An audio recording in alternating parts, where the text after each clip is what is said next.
Hi, I'm Dr. Brian Thornburg, and I've made the decision to stop carrying vaccines in my office. This has been a long time coming. When I was in pediatric training, we were taught that vaccines are safe. Anybody who questioned vaccines is being unscientific and irrational. As a matter of fact, we thought vaccines were so safe that if a child missed a well child check and there were vaccines at that visit that they missed, then the next time they came in, we would double up on the number of vaccines if it was allowed on the CDC schedule, and we would give an increased number of vaccines. That's how safe we were taught vaccines were. We never actually studied vaccine science. We were just told this. So it was a cultural determination. It was a groupthink. And that's what I was armed with when I left my pediatric training and started my own private practice. When I first started practicing, I refused to take any families who didn't vaccinate. And as I became engaged with my community and I got to know people and people got to know me, I knew who the parents were that really cared for their kids and were logical and would do anything for their child and never put their child in harm's way. And some of these families started to ask me to take a look at some scientific literature that stated that vaccines weren't safe. And because I knew them and I knew they were good families and I wanted to help them because I knew that they were just confused. After all, I'm a doctor and they weren't. And so they needed some guidance. So I took their literature because I wanted to study it so I could use it to convince them that it was a flawed study and that they should vaccinate their kids and they shouldn't question the science. I took the literature and I have a lot of experience in studying scientific literature. During medical school, I was selected to be an intern at the Agency for Healthcare Policy and Research at the Center for Outcomes and Effectiveness Research, which is a division of the Department of Health and Human Services. So I spent a lot of time up in Bethesda, Maryland. I worked with these MD, PhDs who are the ones who shape healthcare policy for the United States. They are the brainiacs. The professor at George Washington School of Medicine taught me in a one-to-one setting epidemiology. We went through the book that he used in class, and it was just a one-on-one class. And I really learned how to put a critical eye to the science. So here I was going to use that and show these parents, I understand that you might think that they're not safe, the vaccines aren't safe, but I'm going to show you that they're safe. As I reviewed the literature, the opposite happened. I realized that the vaccine science is not all there, that the safety studies are not complete. And instead of me convincing them, they convinced me. And that's when I became a vaccine-friendly doctor. And since 2005, I have allowed patients to be part of my practice, and it was their decision whether or not they vaccinated or not. And what happens when you have your foundational beliefs taken out from underneath you, and you're a philosophy major, and you have a lot of kids of your own, and you're a pediatrician, and this is regards pediatric care, you do a deep dive, and you look at what the science says. So for the next couple years, I looked at all of the literature, starting with when vaccines were first approved. I looked at the science that they used to approve the vaccines. I looked at the complications. I looked at the improvements after the vaccines were introduced. I looked at the complications. I studied how vaccines are metabolized in the body, how an infant, child, teenager can process these vaccines from a developmental standpoint. I looked at disease burden. I looked at the increasing number of chronic diseases that were happening with kids. I was looking at the relationship between vaccine mechanisms of action and how that can lead to some of these chronic diseases.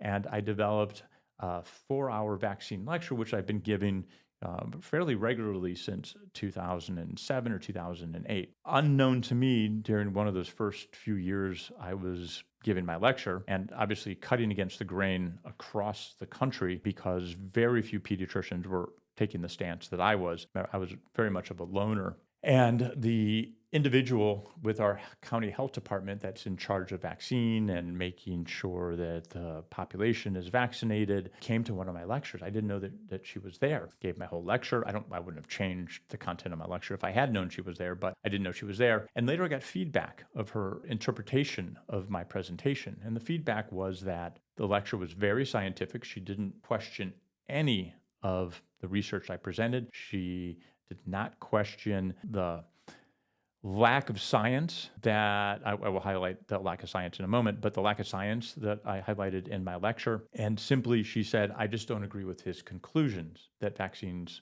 aren't safe or should be delayed or should be given slower. I wasn't surprised that that was her conclusion because remember, she comes from that same original camp that I was trained in, that vaccines are safe. And it takes quite a bit to make that jump from your belief system, have it thoroughly challenged, and you to accept the fact that something that you hold foundational, fundamental in your belief system is wrong. And very few people can move through that. And so I was not surprised that she came to the conclusions that, oh, this is very scientific. I just don't agree with his conclusions. So for the last 20 years, I have allowed parents to delay vaccines, to cherry pick vaccines if they want to start at 2 months old, or not to give any vaccines at all. And where we sit today, over the last 12 months, only 6% of my practice administered a vaccine to one of their children. I've never had a vaccine complication or a vaccine preventable complication, I should say. And I've not had a vaccine complication that I know of in terms of an acute reaction. So what are these glaring lacks of vaccine safety in the scientific literature that I've identified?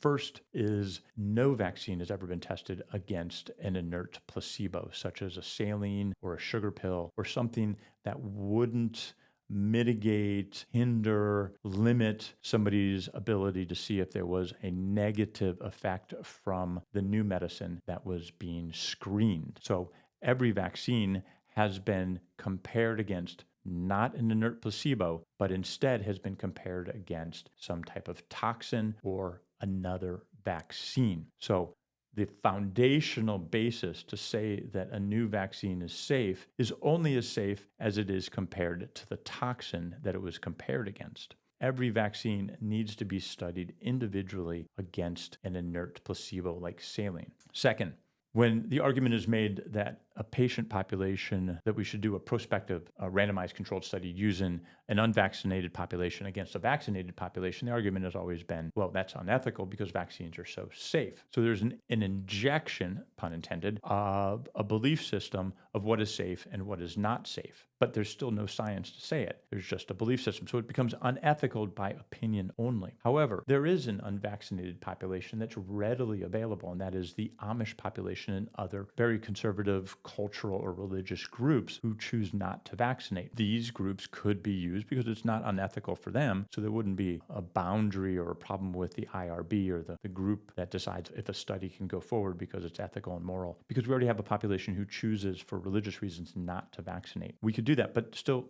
that was never done, and so raises the question, what's the fear of doing that if it's readily available? Some of you might be aware that a pediatric infectious disease doctor and some epidemiologist at Henry Ford conducted a study several years ago doing a prospective vax versus unvax study. The head author, who's this pediatric ID doctor, who is pro-vaccinated, and he did the study because he wanted to prove to himself that there was no issue there. And unfortunately, the conclusions from his study, which involved tens of thousands of children, showed that those who were vaccinated were much more likely, significantly more likely, to have a chronic medical condition because he didn't know what to do with that data, and he was concerned about his career because he'd seen other physicians who raised questions publicly about vaccine safety lose their medical license or be shunned by peers, that he chose to protect his career against providing this important data out to the public. So there is now a movie about this called An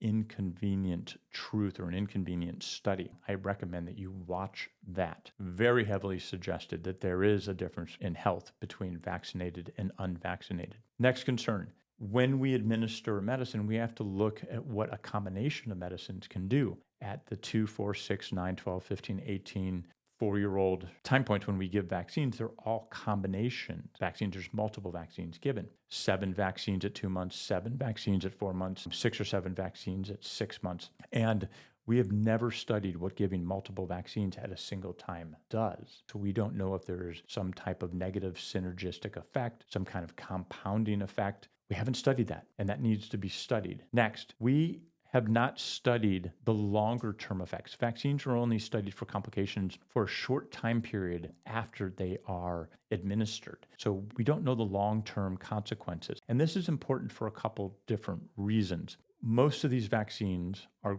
administered at 2, 4, and 6 months. And then there's less vaccines at 9, 12, 15, and 18, and at 4 years old. What's important about this 2, 4, 6-month period, and somewhat at the 9, 12, and 15, and 18-month periods, the organ systems are not fully matured. Liver does not mature until 6 months old. As a matter of fact, we don't give Motrin to an infant under 6 months old because the liver is immature, and the liver is what's used to help process and eliminate Motrin. So we won't even give Motrin to a child or an infant that is under 6 months old, yet we're giving all these vaccines and in combination, and they haven't been adequately studied individually or together as a group. And the liver helps us detoxify, and we're giving all these vaccines and putting them into a baby that doesn't have a fully functional detoxification liver pathway. The kidneys do not develop until 2 years old. Kidneys are also used to help clear toxins. So we're injecting medicines into a baby, and they don't have a pathway to properly eliminate toxins. The blood-brain barrier does not fully mature until 2 to 3 years old. So when we're injecting these vaccines, the inflammation pathways, the cytokines, the inflammation markers, the interleukins,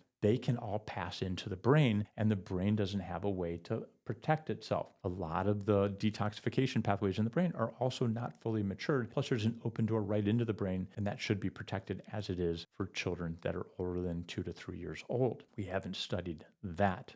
The immune system does not fully mature until 3 to 5 years old. And so we're asking the immune system to process these vaccines and the antigens in these vaccines to provide antibodies for the body. And we don't know if asking an immature immune system to process all of these vaccines is doing damage over time. Furthermore, some of these vaccines contain adjuvants. The adjuvants are used to amplify the body's immunogenicity against that antigen, meaning that the adjuvant is used to alert the body that the body should pay attention to what was just injected into the body so it can make a more robust response and make more antibodies against that disease. Those adjuvants work by activating, this is going to get somewhat technical, activating our Th2 side of our immune system. Our Th2 side of our immune system, we know, and this is well established independent of vaccines, if it's unchecked, can lead to chronic diseases such as asthma, eczema, allergies, cancer.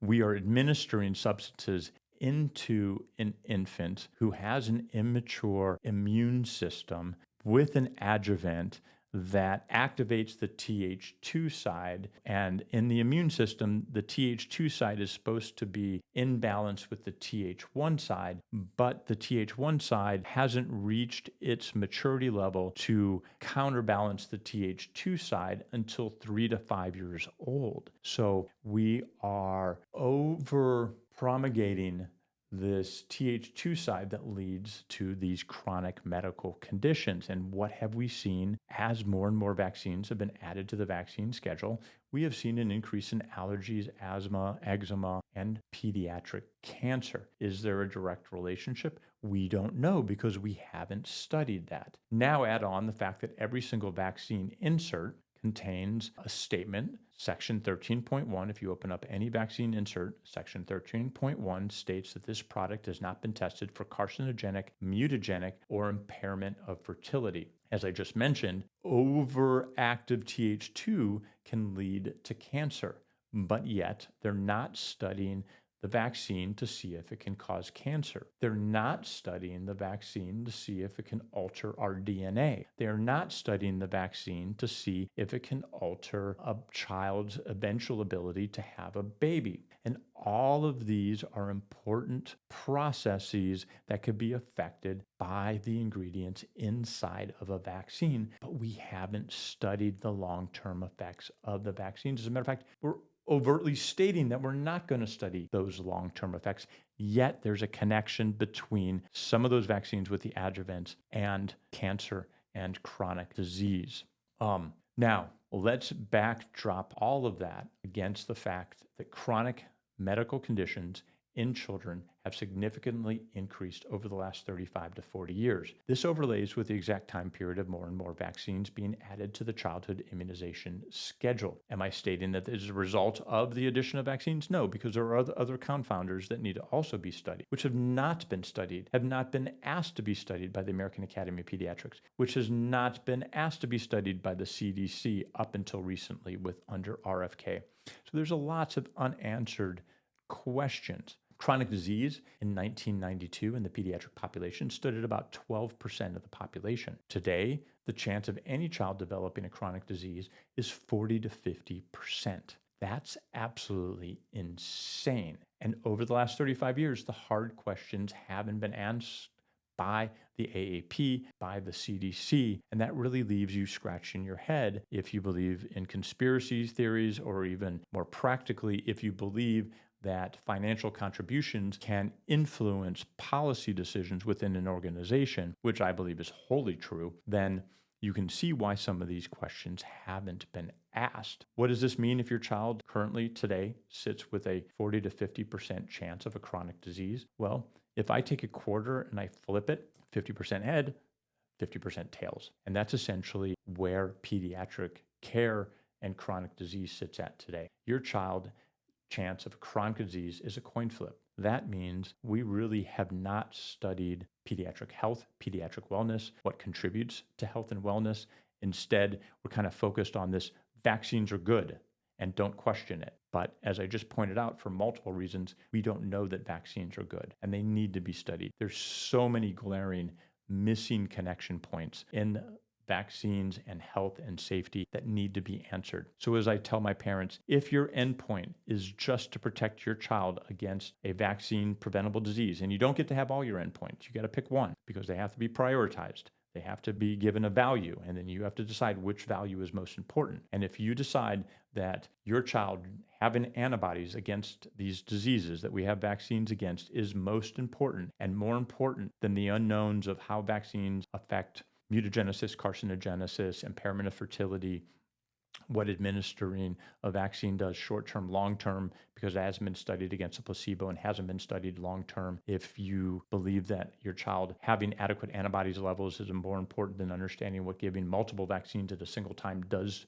to your infant immediately over time, because we haven't studied it, then that's the decision you should make. And that goes back to that informed consent perspective. That is what up until now, the CDC has not been giving you. That is what the American Academy of Pediatrics is still not giving you, is informed consent. They're still living with the idea that vaccines are good, and any questioning of that is wrong. It's unscientific. I don't know how many pediatricians have seen my post with this data, and the only thing they can say is, "You're unscientific, I'm reporting you to the board." They can't engage me in an argument. I know the topics too well, and once I get into some of these details, they don't have a response because, as I mentioned at the start of this video, we weren't taught vaccine science. We were just told they were good during our pediatric training. And when you have a strong belief in something, it's hard to give it up, very hard to give it up. There's a lot of questions to be settled. I just, in good faith, good heart, I just can't give vaccines to the kids in my practice anymore. So I made the decision, just pull them, even though, it's not informed consent anymore because I'm not giving them a choice, but they do have a choice because they can go to a different practice. They do have a choice because they can stay in my practice and they can go to the health department and take the vaccines. They do have a choice because they can go to the local pharmacies and get the vaccine. I'm just giving them 20 years of solid scientific analysis that's supported by hours and hours of research. And here I presented the Cliff Notes version, the synopsis of what 25 years of studying this topic has led me. And that is, I just don't think vaccines should be offered until we have more science. I am hopeful that some pediatricians will watch this video and they will join me in pioneering this effort, because if more and more pediatricians start to demand that we have better vaccine science than the American Academy of Pediatrics, if enough of us get on that boat, we'll have to change their kind of paternalistic, singular approach that vaccines are safe and nobody should question it. We should also demand that they stop taking financial contributions from the pharmaceutical companies, from the formula companies, companies because like anybody can get poisoned by money. We're all vulnerable. And to think that you're above it, or the most dangerous person is the person in the room who thinks that they're good, because every one of us, we're influenced. And so it's really important. Hopefully more pediatricians will listen and learn and make that jump that I made. I know the tide's turning because some of my residency classmates have come out for the first time and started posting on my page and saying, I stopped my membership with the American Academy of Pediatrics because they stopped representing children a long time ago. It is so obvious if you're in the profession that we're in, and you can just look at the American Academy of Pediatrics, and they're just definitely not on the side of children. And that's evident by the fact that your child's chance of having a chronic disease is a coin flip right now because of their watch. And thanks a lot for watching.